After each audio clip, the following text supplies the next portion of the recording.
Hello दोस्तों, स्वागत है आपका एक बार फिर से आपके अपने YouTube चैनल स्टडी बाय अपसू में। तो दोस्तों, जैसा कि आपने टॉपिक देख लिया होगा कि मैं आज क्या पढ़ाने वाला हूं। तो दोस्तों, आगामी जितनी भी परीक्षाएं होती हैं उनमें एक नंबर का ये क्वेश्चन आता है जो महत्वपूर्ण क्रांतियों से आता है, चाहे वो फिर श्वेत क्रांति हो, हरित क्रांति हो, या फिर लाल क्रांति हो, गोल्डन फाइबर क्रांति हो। ऐसी बहुत सारी क्रांतियाँ जिनसे परीक्षाओं में प्रश्न बनते हैं और बच्चा उन्हें अगर याद होती हैं तो वो करके आता है ज़रूर। लेकिन कुछ याद होते साथे भी हम भूल जाते हैं, कन्फ्यूज में रहते हैं, ये किससे लगाएं किससे नहीं लगाएं। तो दोस्तों, आज आपका ये सारा का सारा डर जो है मैं ख़त्म कर दूंगा। जो हमारी इम्पोर्टेंट रेवोल्यूशंस हैं, जो अलग अलग क्षेत्र में बदलाव हुए हैं, अलग अलग क्रांतियाँ हुई हैं उनके लिए, तो वो सारी की सारी क्रांतियाँ जो इम्पोर्टेंट क्रांतियाँ हैं हमारी भारत में, वो सारी की सारी मैं आपको कराने वाला हूँ। तो आप 20-30 मिनट के इस लेक्चर में बने रहिए। और जो भी मेरे चैनल पे नया है, जो भी मेरे चैनल पे नया ज्वाइन हुआ, वो प्लीज़ सब्सक्राइब करके ज्वाइन कर ले और बेल आइकन ऑन कर ले, ठीक है। तो दोस्तों, चलो अपना टॉपिक स्टार्ट करते हैं। दोस्तों, हम बात करते हैं जो भारत की प्रमुख क्रांतियाँ हैं, इंपॉर्टेंट जो महत्वपूर्ण क्रांतियाँ हैं उनके बारे में। तो पहला वर्ड यही आता कि क्रांति किसे कहते हैं। देखो, क्रांति शब्द अगर बात करें तो एक तरीके से बदलाव है, यानी कि परिवर्तन है। यानी कि आप कह सकते हो किसी भी क्षेत्र में कम समय में जो होता मूलभूत परिवर्तन होता है, यानी कि मतलब एक तरीके से परिवर्तन होता है, उसी को हम क्या बोलते हैं, क्रांति बोलते हैं। चाहे वो कोई सा भी क्षेत्र हो, कृषि का क्षेत्र हो, कोई भी क्षेत्र हो, उसमें जो मूलभूत होने वाला परिवर्तन है कम समय में, तो उसी को हम क्या बोलते हैं, क्रांति बोलते हैं। तो दोस्तों, आज का टॉपिक हमारा बहुत ही अच्छा होने वाला है। तो सबसे पहले हम टॉपिक स्टार्ट करते हैं। पहली क्रांति लिखते हैं यहाँ पर। तो सबसे पहले हम जानेंगे श्वेत क्रांति के बारे में। किसके बारे में? श्वेत क्रांति। आप सभी ने पढ़ा होगा श्वेत क्रांति, ठीक है। अगर मैं श्वेत क्रांति की बात करूं, ठीक है, श्वेत क्रांति किससे संबंधित है? पहला पॉइंट ये बनता है कि श्वेत क्रांति किससे संबंधित है। तो आप बताओगे श्वेत क्रांति का संबंध किससे? दुग्ध उत्पादन से, मिल्क प्रोडक्शन से। किससे? दुग्ध उत्पादन से किसका संबंध है? तो आप सभी बताओगे दुग्ध उत्पादन का संबंध किससे है? श्वेत क्रांति से। नाम से ही पता पड़ा होगा, श्वेत माने सफ़ेद, यानी कि वाइट। वाइट किससे? दुग्ध उत्पादन से। इसी जो हमारी श्वेत क्रांति है, इसी को हम क्या बोलते हैं? इसी का दूसरा अन्य नाम जो रखा है, जो 1970 में स्टार्ट हुआ था, उसी को हम बोलते हैं ऑपरेशन फ्लड। क्या? Operation flood. इसी को हम ऑपरेशन फ्लड के नाम से जाना जाता है, ठीक है। Operation flood. अब आपसे पूछेगा एग्जामिनर, ऑपरेशन फ्लड की शुरुआत कब हुई? तो आप सभी बताओगे ऑपरेशन फ्लड की शुरुआत कब हुई थी? 1970 में ऑपरेशन फ्लड की शुरुआत हुई थी, ठीक है। चलो, तो रहा ऑपरेशन फ्लड। देखो, हमने बात की श्वेत क्रांति का संबंध किससे? दुग्ध उत्पादन से। अब बात करते हैं श्वेत क्रांति का जनक कौन है? कौन? भारत में इसका जनक कौन है? तो क्वेश्चन बनता है, श्वेत क्रांति का भारत में जनक कौन है? अगर मैं पूछूं श्वेत क्रांति का भारत में जनक कौन है, तो आप क्या बताओगे? जनक हैं डॉक्टर वर्गीस कुरियन। क्या नाम है? वर्गीस कुरियन। इन्हीं को श्वेत क्रांति का जनक कहते हैं। क्या?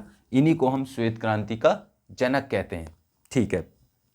अब बात करते हैं श्वेत क्रांति का जनक किसने कहते हैं? वर्गीस कुरियन को। इन्हीं को हम क्या बोलते हैं? इन्हीं का दूसरा नाम है एक और, इन्हीं को बोलते हैं मिल्क मैन ऑफ इंडिया। क्या बोलते हैं? Milk man of India. Man of India, ठीक है। इन्हीं को हम क्या बोलते हैं? मिल्क मैन ऑफ इंडिया बोलते हैं। तो दोस्तों, अब बात करते हैं श्वेत क्रांति की शुरुआत क्यों हुई।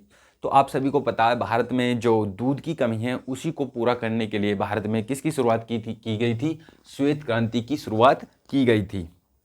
चलो, अब बात करते हैं जो हमारे वर्गीस कुरियन है, इनका जन्म कहाँ हुआ था। अगर मैं इनके जन्म की बात करूं, डॉक्टर वर्गीस कुरियन का, इनका जन्म हुआ था केरल में। कहाँ पर हुआ था? कभी कभी क्वेश्चन पूछ लेता है वर्गीस कुरियन का जन्म कहाँ पर हुआ था। तो वर्गीस कुरियन का जो जन्म हुआ था वो केरल के कोझिकोड में हुआ था। कहाँ पर हुआ था? कोझिकोड में हुआ था, ठीक है। कहाँ पर हुआ था? वर्गीस कुरियन का जन्म केरल के कोझिकोड में हुआ था। और कब हुआ था इनका जन्म? तो आप बताओगे इनका जो जन्म था वो 26 नवंबर, कब? 26 नवंबर 1921 में इनका जन्म हुआ था। और इसी 26 नवंबर को हम क्या बनाते हैं? राष्ट्रीय मिल्क दिवस। क्या बनाते हैं? राष्ट्रीय मिल्क डे, यानी कि नेशनल मिल्क डे। इसी दिन को हम बनाते हैं नेशनल मिल्क डे के रूप में, NATI, नेशनल मिल्क डे के रूप में, मिल्क डे के रूप में, तो याद रखना कितने पॉइंट यहाँ से बने हैं। तो आप बताओगे श्वेत क्रांति, पहले बात श्वेत क्रांति का संबंध किससे, तो आप बताओगे श्वेत क्रांति का संबंध दुग्ध उत्पादन से है। श्वेत क्रांति यानी कि इससे कौन सा, ऑपरेशन फ्लड भी आ सकता है अपना। ऑपरेशन फ्लड का संबंध किससे, दुग्ध उत्पादन से है। ऑपरेशन फ्लड की शुरुआत कब हुई थी, 1970 में हुई थी। श्वेत क्रांति का जनक कौन है, डॉक्टर वर्गीस कुरियन श्वेत क्रांति के जनक हैं। इन्हीं को हम मिल्क मैन ऑफ इंडिया कहते हैं, ठीक है, इन्हीं को हम क्या बोलते हैं, मिल्क मैन ऑफ इंडिया। अब बात करते हैं डॉक्टर वर्गीस कुरियन का जन्म कहाँ हुआ था, केरल के कोझिकोड में हुआ था, ठीक है ना। और इनका जो जन्म हुआ था वो 26 नवंबर 1921 में हुआ था। और 26 नवंबर को ही याद रखना, 26 नवंबर को ही हम क्या बनाते हैं, नेशनल मिल्क डे, क्या नेशनल मिल्क डे बनाते हैं। एक बहुत ही क्वेश्चन पूछा जाता है, NDDB, national dairy development board, ठीक है, एक क्वेश्चन आता है NDDB, आपने सबने पढ़ा होगा NDDB। तो आप ये बताओ NDDB यानी कि national dairy development board, national dairy development board. अब बात करते हैं इसकी स्थापना कब हुई थी। अगर मैं इसकी स्थापना की बात करूं NDDB की, तो उसकी स्थापना हुई थी 1965 में। कब हुई थी, 1965 में हुई थी। और कौन सी पंचवर्षीय योजना के तहत हुई थी, तो आपसे पूछा अगर कौन सी पंचवर्षीय योजना के तहत हुई थी, तो आप बताओगे तीसरी, कौन सी, तीसरी पंचवर्षीय योजना, तीसरी पंचवर्षीय योजना, ठीक है। इस तीसरी पंचवर्षीय योजना के तहत NDDB का गठन हुआ था। इसी को हम बोलते हैं नेशनल डेयरी डेवलपमेंट बोर्ड। कहाँ पर हुई थी, ये बहुत इंपॉर्टेंट है। पहले पूछा सन कब हुई थी, 1965। और कहाँ पर हुई थी, तो आप बताओगे गुजरात में हुई थी। कहाँ पर, गुजरात के आनंद में, ठीक है ना, कहाँ पर, आनंद में। और इसी आनंद में NDDB का क्या है, हेडक्वार्टर है। आपसे पूछे हेडक्वार्टर कहाँ पर है इसका, आनंद में, याद रखना। NDDB क्वेश्चन बना देखो पहले, NDDB की स्थापना आप बताओगे 1965। किसने, मतलब कौन सी पंचवर्षीय योजना के तहत NDDB का गठन हुआ था, यानी कि नेशनल डेयरी डेवलपमेंट बोर्ड का गठन हुआ था। तो आप बताओगे तीसरी पंचवर्षीय योजना के तहत NDDB का गठन हुआ था। और कहाँ पर हुआ था, गुजरात के आनंद में।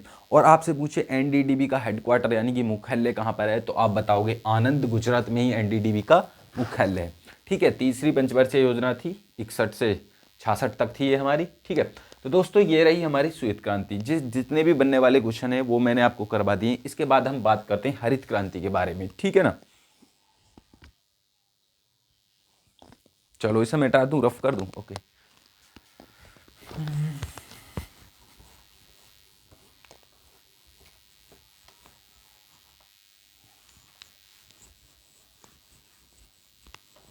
अब हम बात करते हैं किसके बारे में, हरित क्रांति के बारे में, ठीक है। दूसरा पॉइंट डालिए आप, हरित क्रांति, हरित क्रांति, हरित क्रांति। अब बात करते हैं हरित क्रांति क्या है, ठीक है। तो हरित क्रांति का पहले बात करते हैं हम संबंध किससे है। तो देखो हरित क्रांति का अगर मैं संबंध की बात करूं तो ये क्या है, खाद्यान्न उत्पादन से। क्या, जो खाद्यान्न होते हैं, हमारी खाने वाली फसलें होती हैं, उससे संबंधित है। आप कह सकते हो खाद्यान्न उत्पादन से,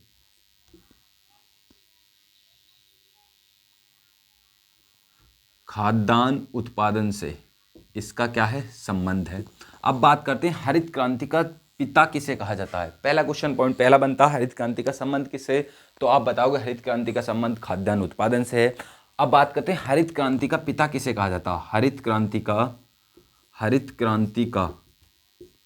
पिता, हरित क्रांति का पिता किसे कहा जाता, तो आप बताओगे doctor Norman Borlaug, Norman Borlaug.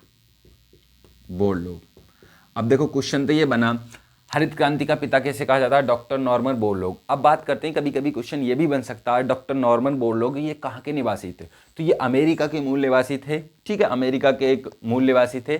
और इन्हें हम हरित क्रांति का पिता कहा जाते हैं, कहते हैं, ठीक है, क्या कहते हैं, हरित क्रांति का पिता।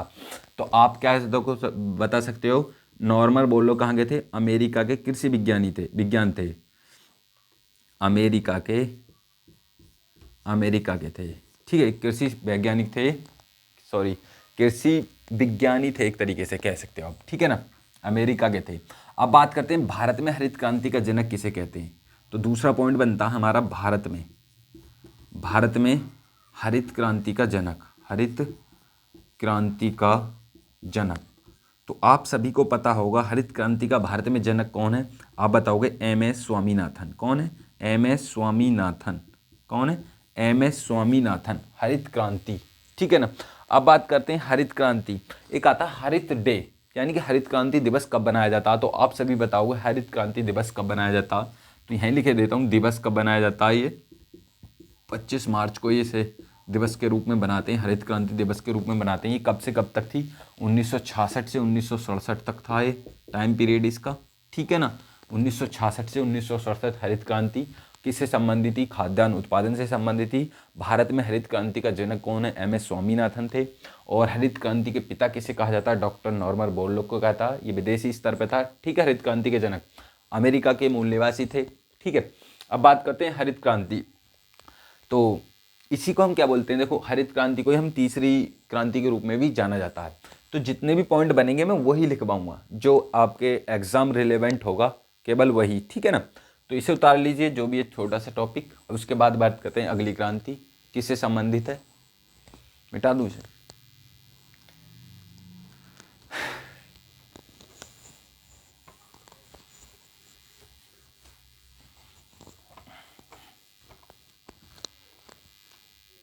अब बात करते हैं, एक गुलाबी क्रांति आती है हमारी, गुलाबी क्रांति। इसका संबंध किससे आप बताओगे, जो हमारी प्याज और झींगा मछली हैं, प्याज व झींगा मछली, सबसे ज़्यादा झींगा मछली। आप बताओगे गुलाबी क्रांति का संबंध किससे, प्याज व झींगा मछली से। भारत में अगर कोई सी मछली एक्सपोर्ट होती है तो सबसे ज़्यादा झींगा मछली एक्सपोर्ट होती है, ठीक है ना। तो प्याज व झींगा मछली से इसका संबंध है। और इसके जनक भारत में कौन है, भारत में इसके जनक कौन है, इसके जनक कौन है, तो आप बताओगे दुर्गेश पटेल इसके जनक हैं। कौन है, दुर्गेश पटेल इसके जनक हैं, ठीक है। दुर्गेश पटेल कौन है, इसके जनक हैं। अब अगली बात करते हैं नीली क्रांति के बारे में, ठीक है ना। नीली क्रांति, तो नीली क्रांति आप किससे बताओगे, नीली क्रांति, तो नीली क्रांति आप बताओगे मत्स्य उत्पादन से है। किससे, मत्स्य उत्पादन, यानी कि मछलियों का जो उत्पादन होता है, कोष्टक में यहाँ लिख दो मछली उत्पादन से, मछली उत्पादन से, ठीक है। मछली उत्पादन का संबंध किस क्रांति से, तो आप बताओगे नीली क्रांति का संबंध मछली उत्पादन से है। और हमारी गुलाबी क्रांति का संबंध किससे, प्याज व झींगा मछली से है। और बात करें जो हमारी नीली क्रांति है, ठीक है, इसकी शुरुआत कब हुई थी, इसकी शुरुआत जो हुई थी 1985 और 90 में इसकी दौरान इसकी शुरुआत हुई थी। 1985 और 90 में इसकी शुरुआत हुई थी, ठीक है। नीली क्रांति जो थी वो हमारी किस पंचवर्षीय योजना के तहत थी, तो आप बताओगे नीली क्रांति जो थी हमारी 7वीं पंचवर्षीय योजना, 7वीं पंचवर्षीय योजना के तहत, 7वीं पंचवर्षीय योजना के तहत लाई गई थी नीली क्रांति, ठीक है। मत्स्य उत्पादन यानी कि मछली उत्पादन से संबंध है इसका नीली क्रांति का 1985 से 1990। अब हम बात करते हैं नीली क्रांति के जो भारत में जनक हैं वो कौन है, आप बताओगे इसके जनक जो हैं भारत में जनक, भारत में जनक कौन है, हीरालाल चौधरी, हीरालाल चौधरी। तो कितने पॉइंट हो गए याद। तो मैंने पूछा सबसे पहले गुलाबी क्रांति, तो गुलाबी क्रांति का संबंध किससे, प्याज और झींगा मछली उत्पादन से है। भारत में इसके जनक कौन है, दुर्गेश पटेल इसके जनक हैं। नीली क्रांति का संबंध किससे, मत्स्य उत्पादन से है। और इसी को हम मत्स्य उत्पादन मतलब मछली उत्पादन, ये भी मिल सकता है, ये भी कोई सा भी, ठीक है ना। अब बात करें नीली क्रांति की शुरुआत कब हुई थी, 1985 से 90 के दौरान हुई थी। कौन सी पंचवर्षीय योजना के तहत हुई थी, 7वीं पंचवर्षीय योजना के तहत हुई थी। और भारत में नीली क्रांति के जनक कौन है, आप बताओगे हीरालाल चौधरी भारत में नीली क्रांति के जनक हैं। मिटा दूं, उतार लेना, ठीक है ना।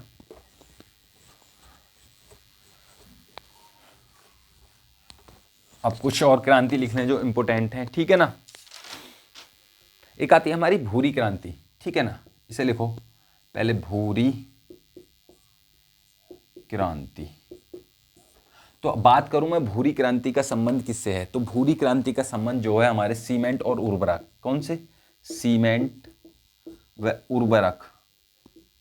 उर्वरक से संबंध रखती है, ठीक है। सीमेंट व उर्वरक से संबंधित कौन सी क्रांति है, भूरी क्रांति है। और भारत में इसके जनक भी कौन है, हीरालाल चौधरी।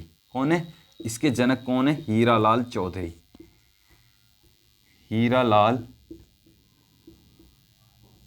चौधरी, ठीक है। एक हमारी आती है भूरी क्रांति के बाद एक आती है हमारी पीली क्रांति। कौन सी आती है, पीली क्रांति, पीली क्रांति। तो आप सभी बताओगे पीली क्रांति का संबंध किससे है? तो पीली क्रांति की अगर मैं बात करूं तो पीली क्रांति हमारे तिलहन, कौन? तिलहन, जो खाद्यान्न तेल होते हैं, कौन से? खाद्यान्न तेल। स्पेशली अगर मैं बात करूं तो सरसों और सूरजमुखी। कौन सा? सरसों और सूरजमुखी। विशेष रूप से अगर मैं बात करूं तो आप लिख सकते हो विशेष रूप से सरसों और सूरजमुखी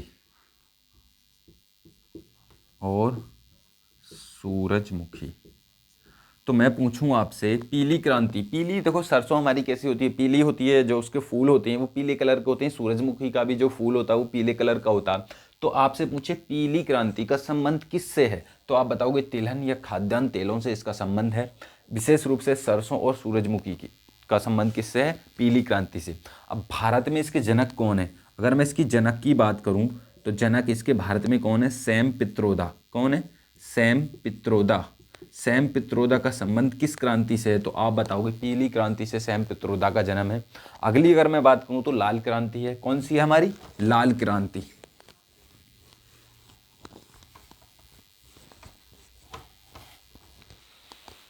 ठीक है, अगला देखो हमारी लाल क्रांति। लाल क्रांति, तो लाल क्रांति का संबंध किससे? तो आप बताओगे टमाटर या मछली उत्पादन, सॉरी टमाटर या मांस उत्पादन से। ठीक है, तो लाल क्रांति का संबंध किससे है? तो आप बताओगे टमाटर व मांस उत्पादन से। किसका संबंध है? टमाटर व मांस उत्पादन। तो याद रखना, देखो टमाटर हमारा थोड़ा लाल कलर का होता है और मीट भी हमारे लाल कलर का होता है। ठीक है ना, जो होता है। तो लाल क्रांति का संबंध किससे है? तो आप बताओगे टमाटर व मांस उत्पादन से है लाल क्रांति का संबंध। उसके बाद मैं बात करूं भारत में इसके जनक कौन है? अगर मैं इसकी जनक की बात करूं तो कौन है? जनक की बात करूं तो विशाल तिवारी इसके जनक हैं। कौन है? विशाल तिवारी। विशाल तिवारी इसके जनक हैं। ठीक है ना। अगर मैं बात करूं स्वर्ण क्रांति, एक आती है हमारी स्वर्ण क्रांति। कौन सी? स्वर्ण क्रांति। तो इसका संबंध किससे? तो आप सभी कमेंट बॉक्स में इसका जवाब दो। ठीक है, तो स्वर्ण क्रांति का संबंध किससे है? जल्दी से जल्दी कमेंट बॉक्स में आप इसका आंसर दें। स्वर्ण क्रांति बताइए जरा। तो अगर मैं बात करूं स्वर्ण क्रांति का संबंध किससे है? तो आप बताओगे शहद या बागवानी से। किससे? शहद या बागवानी से। शहद या बागवानी, बागवानी से इसका संबंध है। एक आती है हमारी गोल क्रांति। क्या आती है? गोल क्रांति, बहुत ही इंपॉर्टेंट है, अक्सर परीक्षाओं में पूछी जाती है। ठीक है, गोल क्रांति का संबंध किससे? आप बताओगे आलू उत्पादन से। क्या? आलू उत्पादन से है। एक आती है हमारी अमृत क्रांति। कौन सी आती है? अमृत क्रांति। तो अमृत क्रांति का संबंध, तो अमृत क्रांति का संबंध किससे बताइए जरा।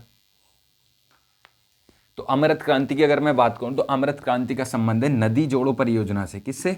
नदी जोड़ो परियोजना से किसका संबंध है? अमृत क्रांति का संबंध है। नदी जोड़ो परियोजना से किसका संबंध है? अमृत क्रांति का संबंध है। ठीक है, अगर मैं पूछूं सिल्वर फाइबर क्रांति, एक आती है हमारी सिल्वर फाइबर क्रांति। कौन सी आती है? सिल्वर फाइबर क्रांति। सिल्वर फाइबर क्रांति, अगर मैं इसकी बात करूं तो इसका संबंध किससे? तो आप बताओगे कपास से। किससे? कपास उत्पादन से इसका संबंध है सिल्वर फाइबर क्रांति। एक आती है हमारी गोल्डन फाइबर क्रांति। कौन सी आती है? गोल्डन फाइबर क्रांति। गोल्डन फाइबर क्रांति का संबंध किससे? तो आप बताओगे जूट उत्पादन से। किससे? जूट उत्पादन से इसका संबंध है। ठीक है, तो ये जो भी इंपॉर्टेंट थी वो मैंने लिखवाई, अभी और लिखवाता हूं। देखो दोबारा से रिवाइज करते हैं। लाल क्रांति का संबंध किससे? टमाटर व मांस उत्पादन से लाल क्रांति का संबंध, मतलब जिसके अगर जनक पूछे जाते हैं वो मैंने आपको लिखवा दिए हैं। लाल क्रांति का संबंध किससे? टमाटर व मांस उत्पादन से है। इसके भारत में जनक कौन है? विशाल तिवारी इसके जनक हैं। ठीक है, उसके बाद आती है स्वर्ण क्रांति। स्वर्ण क्रांति का संबंध शहद या बागवानी से है। ठीक है, उसके बाद आती है गोल क्रांति। देखो आलू कैसा होता है? गोल ही तो होता है। ठीक है, कुछ गोल कलर का गोल ही होता है। तो स्वर्ण क्रांति का संबंध शहद या बागवानी से हो गया। मैं बात करूं गोल क्रांति का संबंध किससे? आलू उत्पादन से गोल क्रांति का संबंध है। ठीक है, अमृत क्रांति, देखो अमृत, देखो जो हमारी नदी जोड़ो परियोजना है ना, तो नदी जोड़ो परियोजना का संबंध किससे? अमृत क्रांति। कमेंट बॉक्स में आपको ये जवाब देना, पहली बहुउद्देशीय नदी घाटी परियोजना कौन सी थी और किसके टाइम पीरियड में थी, यानी कि उस टाइम पीएम कौन थे और किसने इन्हें आधुनिक भारत के मंदिर कहा था, ये बताना जरा कमेंट बॉक्स में, ठीक है ना। तो सिल्वर फाइबर क्रांति का संबंध किससे? कपास से है। वहीं मैं बात करूं गोल्डन फाइबर क्रांति का संबंध किससे है? अगर मैं बात करूं गोल्डन फाइबर क्रांति का संबंध किससे, तो आप सभी बताओगे जूट उत्पादन से गोल्डन फाइबर क्रांति का संबंध है, ठीक है। एक आती है हमारी, अब आगे को लिखता हूं मैं, और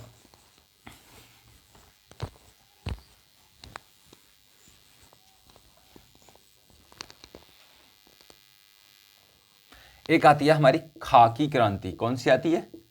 खाकी क्रांति। खाकी क्रांति का आप सभी संबंध बताओगे चमड़ा उत्पादन से। किससे है? चमड़ा उत्पादन से। चमड़ा उत्पादन से इसका संबंध है। किसका संबंध है? खाकी क्रांति का संबंध चमड़ा उत्पादन से है। एक आती है हमारी ग्रीन गोल्ड क्रांति। कौन सी आती है? एक आती है हमारी ग्रीन गोल्ड क्रांति। ग्रीन गोल्ड क्रांति। ग्रीन गोल्ड क्रांति का संबंध किससे, तो आप सभी बताओगे चाय उत्पादन से। किससे है? चाय उत्पादन से। किसका संबंध है? चाय प्रोडक्शन, यानी कि टी प्रोडक्शन, चाय उत्पादन का संबंध। चाय उत्पादन किससे? ग्रीन गोल्ड क्रांति का संबंध किससे है? चाय उत्पादन से। एक आती है हमारी बायोडीजल से, जो होती है कृषण क्रांति, ठीक है। एक आती है कृषण क्रांति, ठीक है। इसका संबंध किससे, तो आप बताओगे बायोडीजल से। किससे? बायोडीजल से। बायोडीजल से इसका संबंध है। किसका? कृषण क्रांति का संबंध बायोडीजल से है। उसके बाद आती है सुनहरी क्रांति। कौन सी आती है? सुनहरी क्रांति। सुनहरी क्रांति, तो इसका संबंध किससे? फल उत्पादन से। फल उत्पादन से। फल उत्पादन का संबंध किससे? सुनहरी क्रांति से, ठीक है। एक बार रिवाइज करो। खाकी क्रांति किससे? चमड़ा उत्पादन से, ठीक है ना। ग्रीन गोल्ड क्रांति का संबंध किससे? चाय उत्पादन से। मैं बात करूं कृषण क्रांति का संबंध किससे, तो आप बताओगे बायोडीजल से है। एक है सुनहरी क्रांति, इसका संबंध किससे? फल उत्पादन से इसका संबंध है। एक आती है मक्का क्रांति, ठीक है। एक लिखो मक्का क्रांति। कौन सी? मक्का क्रांति। तो मक्का क्रांति है मोटे अनाज से। देखो मक्का जो होती है हमारी, उसके दाने जो होते हैं थोड़े मोटे होते हैं ना अपेक्षाकृत, मतलब गेहूं से अपेक्षा मोटे होते हैं ना। तो आप बता सकते हो मक्का क्रांति किससे? मोटे अनाजों से। मोटे अनाज से। मोटे अनाज से, ठीक है ना। आपसे पूछे मक्का क्रांति का संबंध किससे, तो आप बताओगे मोटे अनाजों से इसका संबंध है, ठीक है। एक आती है रजत क्रांति। कौन सी आती है? रजत क्रांति। एक लिखो आप रजत क्रांति। तो रजत क्रांति का संबंध किससे है, तो आप बताओगे अंडा उत्पादन से। किससे? अंडा उत्पादन से। किससे? अंडा उत्पादन से रजत क्रांति का संबंध है, ठीक है ना। एक आती है सदाबहार क्रांति। कौन सी आती है? सदाबहार क्रांति। सदाबहार क्रांति, तो इसका संबंध किससे? कृषि के समग्र विकास से। कृषि के समग्र विकास से, ठीक है। तो याद रखना दोस्तों, मैंने क्या बताया, जो हमारी खाकी क्रांति है इसका संबंध किससे? चमड़ा उत्पादन से। ग्रीन गोल्ड क्रांति का संबंध चाय उत्पादन से। कृषण क्रांति का संबंध किससे? बायोडीजल से। कृषण क्रांति का संबंध, ठीक है। उसके बाद मैं बात कर रहा हूं जो हमारी सुनहरी क्रांति है, इसका संबंध किससे, तो आप बताओगे फल उत्पादन से इसका संबंध है। जो फ्रूट प्रोडक्शन होता है तो उसका संबंध किससे? रिलेटेड टू सुनहरी क्रांति जो होती है इससे, ठीक है ना। उसके बाद करता हूं मक्का क्रांति। मक्का क्रांति का संबंध किससे? मोटे अनाजों से इसका संबंध है, ठीक है। उसके बाद मैं बात करता हूं रजत क्रांति। क्या? रजत जो हमारी रिवॉल्यूशन है, तो रजत क्रांति का संबंध किससे? अंडा उत्पादन से इसका संबंधित है। और सदाबहार क्रांति किससे संबंधित है? कृषि के समग्र विकास से इसका संबंध है। किससे? कृषि के समग्र विकास से। एक आती है एनएच क्रांति। क्या आती है? एक लिखो, बहुत ही इंपॉर्टेंट है, एनएच क्रांति। विजिबल हो रहा, बता देना। एनएच क्रांति, देखूं जरा एक बार। एनएच क्रांति का संबंध किससे है? हाँ दिख रहा है। एनएच क्रांति की अगर मैं बात करूं तो वो स्वर्णिम चतुर्भुज योजना से। स्वर्णिम चतुर्भुज योजना से इसका संबंध है। किसका? हमारी एनएच क्रांति। देखो एनएच किससे संबंधित होता है? एनएच 44 ये किससे है? रेलवे उससे, रोड परिवहन से है, ठीक है ना। तो एनएच क्रांति का संबंध किससे? स्वर्णिम चतुर्भुज योजना से, ठीक है। तो ये आपको याद रखने हैं जितने भी मैंने आपको आज कराई हैं, ठीक है। एक लिख लेना आप। एक और आती है हमारी, चलो कोई नहीं, अब तो वैसी है थोड़ी। तो दोस्तों ये जितनी भी मैंने क्रांतियाँ आज आपको कराई हैं, ये किसी न किसी एग्जाम में पूछी गई हैं और हर किसी न किसी एग्जाम में पूछी जाती हैं। भले ही ये एक जीके के क्वेश्चन टाइप में पूछी जाएं या भले ही किसी उसमें जो रीजनिंग वाला पोर्शन होता है दे देता है, अगर सुनहरी क्रांति का संबंध इससे है तो इस क्रांति का संबंध किससे, या इस पोर्शन में आए। आता तो जीके का ही पोर्शन है, लेकिन इसे एग्जामिनर जीके में भी डाल सकता और रीजनिंग में भी डाल सकता। तो दोस्तों इस एक नंबर को आप मिस ना करें। अगर ये क्वेश्चन आ गया और आपको किसी कारणवश नहीं पता हो तो आप बहुत बड़ा नुकसान उठा सकते हो। तो दोस्तों अगर आज की क्लास पसंद आई हो तो लाइक करें, शेयर करें और कमेंट करें। जो भी मेरे चैनल पर नया है वो मेरे चैनल को सब्सक्राइब करें और बेल आइकन ऑन करें। तो दोस्तों मिलते हैं अगली वीडियो में, तब तक के लिए जय हिंद।